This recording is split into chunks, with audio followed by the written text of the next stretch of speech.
Di video kali ini kita akan mereview sebuah film. Gadis bernama Mei yang menjadi istri ketiga.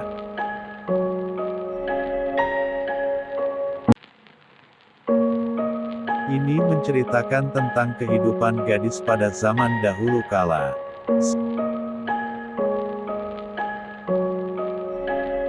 Sebelum nonton jangan lupa untuk dukung channel ini dengan tekan tombol subscribe.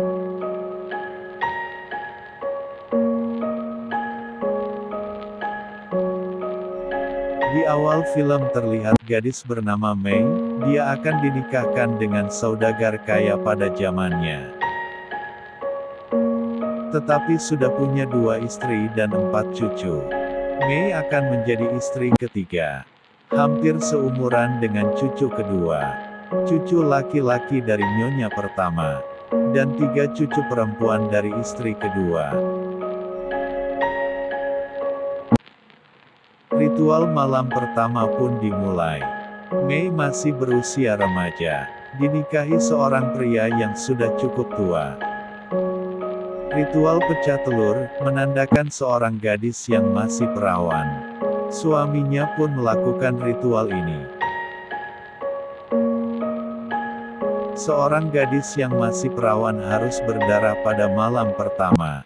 Dan itu dibuktikan pada keesokan harinya. Terlihat bercak darah di kain yang putih. Menandakan Mei sudah diterima menjadi istri ketiga. Mei kini menjadi nyonya. Tetapi tetap harus menuruti nyonya Ha, yaitu istri pertama. Laki-laki dan perempuan berbeda derajat pada zaman dulu. Cucu laki-laki dimanjakan, tetapi cucu perempuan beda cerita. Istri kedua pun harus menuruti apa saran dari istri pertama. Cucu laki-laki bernama Sun. Dan dia akan segera dinikahkan. Keesokan harinya, Mei berkata ingin punya anak laki-laki. Karena dia tahu bahwa anak perempuan akan kasihan nasibnya. Seperti nasib dari Lien dan Nan, anak dari istri kedua. Begitu juga status istri yang melahirkan anak perempuan. Tidak diutamakan. Tetapi Suen sangat baik, mengajarkan berbagai hal pada Mei. Menjadi seorang wanita, Mei pun menjadi akrab dengan semuanya. Mei pun belajar melayani suami dengan baik, agar dapat perhatian dari suami. Dan Mei pun hamil.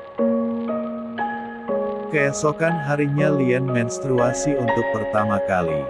Ini pertanda akan siap untuk dinikahkan. Sementara adiknya Na kini lebih sering bermain dengan Mei. Na menunjukkan bunga beracun berwarna kuning pada Mei. Mei sangat bahagia. Dia selalu memperhatikan Suen, dia sangat baik. Begitupun dengan ketiga anak perempuannya. Mereka berteman dengan Mei. Suatu hari Mei mual-mual, dan Lien membantu untuk membuangnya. Tetapi itu terjatuh, karena Na mengagetkan Lien.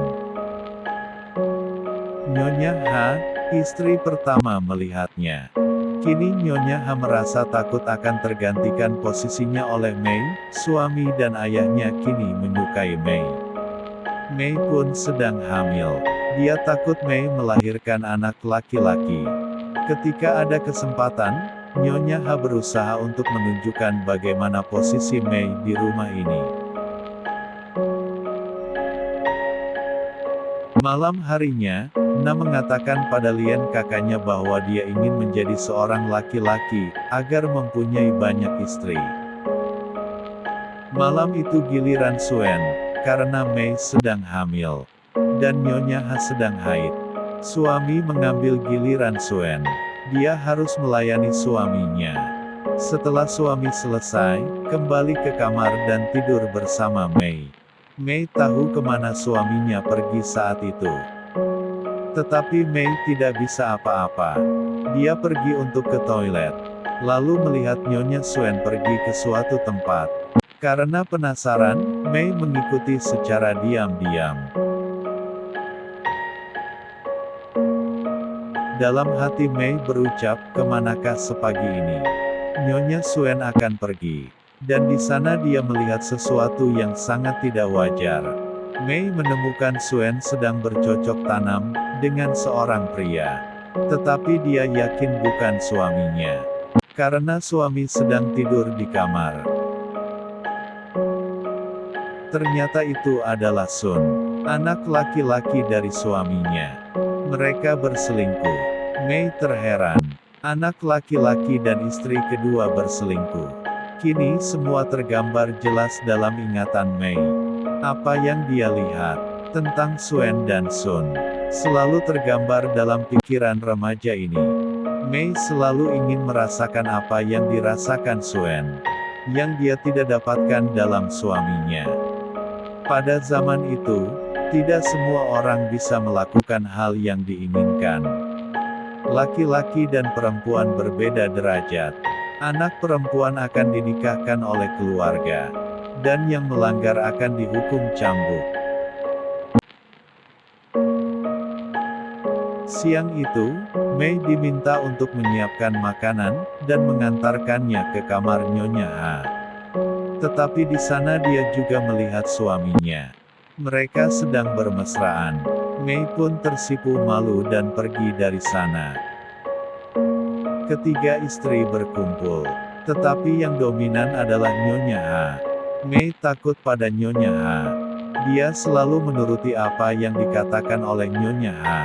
Mei banyak belajar untuk menjadi istri yang utama. Hari itu ada perayaan, dan juga kabar gembira. Nyonya sedang hamil juga. Istri kedua Suen memberikan ucapan selamat. Tetapi Mei merasa takut. Mei pergi untuk berdoa, agar dia mengandung anak laki-laki satu-satunya. Pernikahan Lien akan segera dilakukan. Setelah keluarga kaya itu menikahkan anak laki-lakinya, pernikahan Sun telah ditentukan. Tetapi Sun tidak mau menikah. Akan mengancam bunuh diri. Merengek pada ibunya, tidak ingin menikahi gadis yang tidak dikenalnya. Yang sebenarnya adalah karena Sun mencintai Suen. Tetapi Suen mengabaikannya. Sun tetap tidak ingin menikah. Hingga dia pun jatuh sakit. Kabar buruk juga menimpa ibunya. Nyonya Ha, dia mengalami keguguran dan kehilangan bayinya. Hal ini membuat Mei merasa bersalah.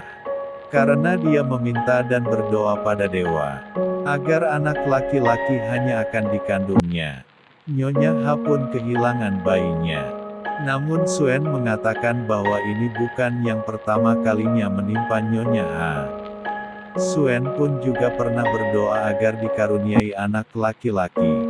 Tetapi nasib memberinya anak perempuan. Hari itu pernikahan Sun telah dilakukan. Malam harinya Mei melihat gadis yang menjadi istrinya Sun. Dia merasa cemas dengan gadis itu. Sementara Sun hanya mabuk-mabukan. Dia tetap tidak ingin menerima gadis itu. Bahkan saat gadis itu memintanya melakukan ritual malam pertama, Sun malah memarahi gadis itu. Di kamar yang berbeda, Suen merawat Mei dengan mengolesi minyak ke perutnya.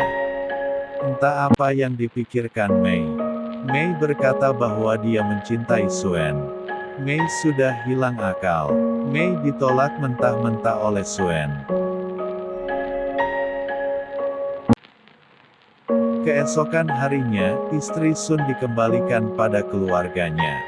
Karena dia masih perawan, ayah gadis ini merasa terhina dan menolak putrinya kembali. Hari itu Mei akan melahirkan. Usianya yang masih muda membuat persalinannya ini sangat beresiko. Bayi tidak juga mau keluar.